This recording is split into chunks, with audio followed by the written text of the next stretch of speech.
안녕하세요, 앤드입니다. 오늘은 여자가 연애와 이별에 취약한 이유에 대해서 이야기를 하려고 합니다. 기본적으로 여성분들은 어릴 적부터 계속해서 듣고 자랐던 그런 말이 하나 있습니다. 그 말이 뭐냐면 바로 이쁘다, 이쁘다 이런 말이에요. 이쁘다라는 말 자체가 남이 나를 평가하는 말이에요. 그래서 어릴 적부터 이런 평가를 받는 말들을 계속 들으면서 자라게 되면 남이 나를 어떻게 보는지에 대해서 상당히 많은 신경을 쓰게 되고 보여지는 것을 매우 중요하게 생각을 할 수밖에 없다는 겁니다. 여자에게는 이쁘다라는 말이 사실 어떤 경우에는 불쾌하게 들릴 수도 있는 그런 말이라는 거예요. 남자 같은 경우에는 어릴 적부터 이쁘다라는 그런 말 대신에 잘생겼다라는 말을 듣기도 하고 똑똑하다, 잘한다, 능력 있다, 외모가 좀 부족하다고 하더라도 충분히 좋은 평가를 받을 수 있는 다른 긍정적인 요소들이 있습니다. 그렇기 때문에 남자들은 외모가 좀 떨어진다고 하더라도 크게 개의치 않고 자기 자신에 대한 만족도가 높은 경우들이 많아요. 하지만 여성분들은 유독 외모에 의해서만 평가를 받아야 되는 그런 환경에 놓여 있고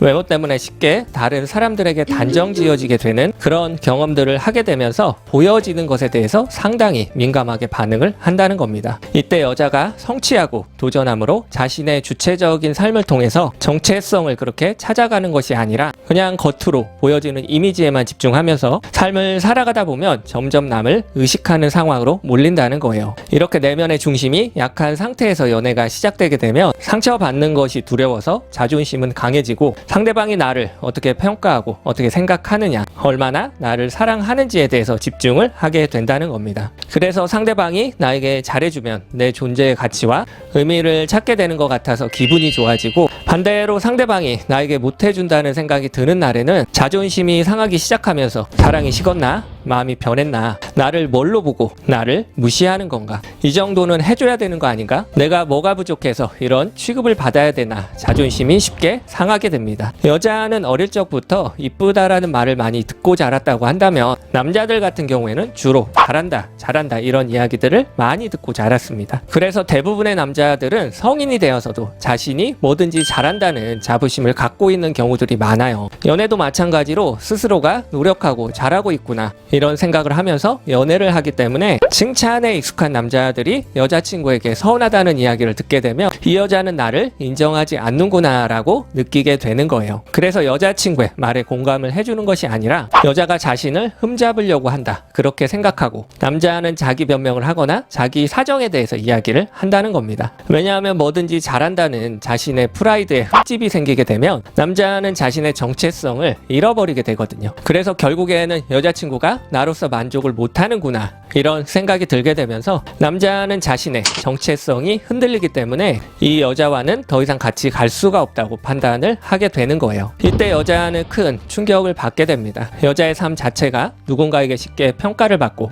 쉽게 단정 지어질 수밖에 없는 그런 삶이었는데 내가 가장 사랑하는 사람은 나를 더 알아가거나 노력할 생각이 없이 나를 쉽게 단정 지어버리고 이 관계를 포기하는 모습에 충격을 받게 되는 겁니다. 남자 입장에서는 자신의 정체성을 잃어버리지 않고 자신을 인정해주고 자신과 맞는 사람을 찾기 위해서 이별을 선택했다고 한다면 여자 입장에서는 내 남자가 나를 대하는 태도에서 정체성을 찾았기 때문에 한순간 변해버린 남자의 모습은 큰 충격으로 다가오게 됩니다. 그래서 여성분들이 이별 이후에 자존감이 바닥으로 추락하게 되고 남자보다 더 크게 상처받는 이유는 관계 속에서 자신의 정체성을 크게 두었기 때문이에요. 특히 여성분들은 누군가와 연애가 시작되게 되면 자신의 삶에서 독립적인 나라는 개념보다는 우리 함께 연인 관계로 존재하는 나라는 개념이 좀 더 크다는 거예요. 그렇게 되면 관계를 위해서 나 스스로를 포기하고 나를 많이 잃어버리면서까지 관계를 위해서 희생하고 헌신하려는 성향이 강하게 나타나게 된다는 겁니다. 나를 위해서 투자하는 것은 돈이 아깝다고 생각을 하면서 남자친구를 위해서는 돈 쓰는 것이 전혀 아까워하지 않는 경우들도 많이 있고요. 그렇게 점점 남자친구와 내 자신을 동일시하게 되고 그 사람이 기쁘면 내가 더 기쁘고 그 사람이 아프면 내가 더 아픈 것 같고 남자친구의 미성숙하거나 못난 모습도 품어주려고 하고 그 사람의 어려운 환경들이 짠하게 느껴지기도 하면서 연민의 정이나 모성애를 느낀다는 거예요. 이런 식으로 상대방과 나를 동일시하면서 나보다 상대방을 중요하게 생각하는 그런 연애를 하면 할수록 나를 점점 잃어버리게 되고 그 사람의 행동에 따라서 내 감정이 과도하게 좌지우지되고 상대방의 삶 속에 내가 예속되게 된다는 거예요. 이렇게 연애를 하셨던 분들은 나중에 결혼하고 난 이후에도 누구누구의 아내, 누구누구의 엄마로서 살아가면서 이 30년 동안 남편과 아이들의 뒷바라지를 하다가 살다 보면 자신의 인생은 다 사라지고 뼈가 빠지고 결국에는 내 자신에게 남는 것이 하나도 없다고 뒤늦게 후회를 하는 경우들이 많이 있어요. 이 세상에 사는 것에는 정답이 없기 때문에 그렇게 희생하면서 사는 것이 행복한 사람들도 있을 수 있습니다. 다만 그렇게 살았을 때 억울한 마음이 생긴다면 문제라는 겁니다. 요즘은 아이들을 다 키우고 난 이후에 내 인생을 찾겠다고 황혼이혼을 선택하는 여성분들이 상당히 많이 있습니다. 누구누구의 아내, 누구누구의 엄마로 살아왔던 시절에 대한 회의감을 느끼고 온전히 자신의 이름으로 인생을 살아가고 싶었던 것들을 그동안 억누르면서 살아왔던 거예요. 더 늦기 전에 내 스스로가 원했던 내 인생을 찾아서 뭔가에 도전을 해보기도 하고 성취를 통해서 내 정체성을 찾아가는 것이 진정으로 내가 원했던 그런 삶이라는 것을 알게 된 겁니다. 남이 내 인생을 대신 살아주는 것도 아니고 가족도 남자친구도 남편도 대신해 줄 수가 없다는 것을 뒤늦게 깨닫게 된 거라는 거예요. 사실 그렇지 않습니까? 내가 2, 3년 동안 그 사람과 연애를 하면서 맞춰주고 헌신하면서 잘해주다가 결국에는 헤어졌어요. 결국에는 남는 것이 하나도 없습니다. 그렇다고 한다면 오히려 이별하고 난 이후에 마음이 더 편해야 되고 연애할 때보다 현재가 더 잘 살고 잘 지내야 된다는 거예요. 왜냐하면 만나면서도 얼마나 답답했었고 힘들었고 화가 나고 억울하고 사랑받지 못한다는 생각으로 자존감이 얼마나 추락했었나요? 이제는 거기서 자유로워졌고 그 사람에게 예속되었던 삶에서 벗어났기 때문에 오히려 홀가분해야 된다는 겁니다. 그저 재회만을 바라는 것은 그 사람의 노예로 있을지언정 내가 어디로 가야 될지 정체성에 대해서 고민하기 싫다는 겁니다. 이별이라는 것이 너는 누구야? 내 정체성이 뭐야? 너가 진짜로 원하는 것이 뭐야? 이런 질문들을 나 스스로에게 해야 되는 그런 상황에 놓여있게 된다는 거예요. 자신의 존재를 책임져야 되고 자신의 정체성을 책임져야 된다는 겁니다. 또다시 누군가를 어디서 어떻게 만나야 되는지, 어떤 사람이 나랑 맞는 사람인지, 나는 누구인지, 내가 원하는 것들은 도대체 뭔지에 대해서 끊임없이 고민하게 만들고 또 상처받지 않을까, 또다시 잘못된 선택을 하면 어떡하지, 새로운 어떤 선택에 대한 책임을 져야 되는 그런 상황에 놓이게 되는 것이